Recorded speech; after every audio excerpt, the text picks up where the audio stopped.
السلام علیکم۔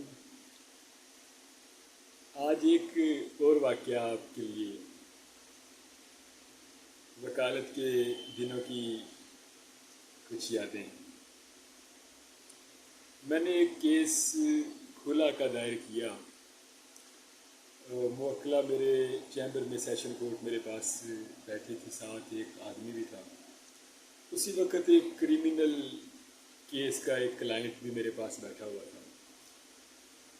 وہ مجھے کہنے لگا کہ آپ نے اس لڑکی کا جس کا خامند باہر ہے عدالت میں کھلا فائل کر دی ہے۔ اب ہونا یہ ہے کہ آپ نے اس کے پاکستان والے ایڈریس پہ نوٹس بھیجنے ہیں اور اس بندے کو پتہ بھی نہیں چلنا، اور شاید نوٹس اس کے گھر تک بھی نہ پہنچیں۔ اس لڑکی کو عدالت نے کھلا کی ڈگری دے دی۔ میں نے کہا جی آپ صحیح کہہ رہے ہیں، یہی ہماری عدالتوں کی پریکٹس ہے۔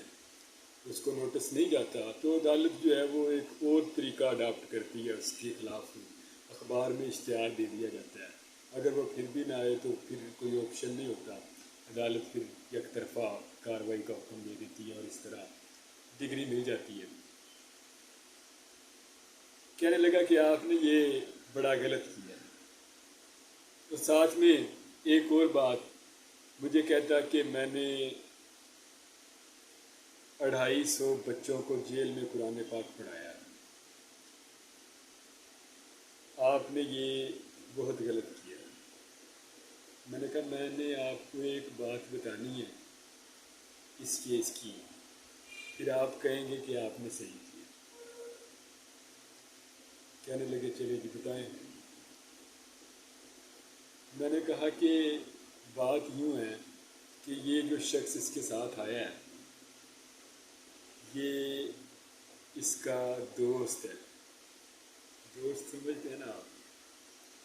اس نے اس لڑکی سے شادی کرنی ہے، اور یہ جس کوارٹر میں رہتے ہیں وہ آمنے سامنے ہیں، ایک ہی بلڈنگ میں۔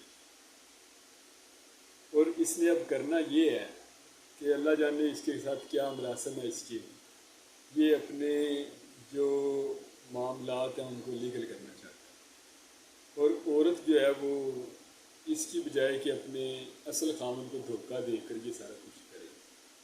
تو میں یہ چاہتا ہوں کہ اس کا معاملہ جو ہے نا وہ کم از کم قانونی طور پہ لیگل ہو جائے۔ اگر یہ کھلا لے لیتی ہے تو پھر یہ اس کے ساتھ قانونی طور پر شادی بھی کرنے کے لیے اس کو مسئلہ نہیں ہوگا، اور اپنے خامد کو دھوکہ بھی نہیں دے گی۔ اس وقت تو صورتحال یہ ہے کہ اس کے خامد کو بھی نہیں پتا کہ یہ کیا کر رہی ہے، اور پیچھے کس کے ساتھ اس کی دوستی ہے۔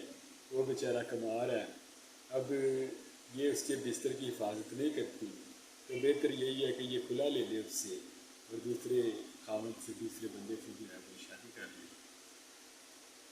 وہ آدمی مجھے کہنے لگا کہ آپ نے صحیح کیا۔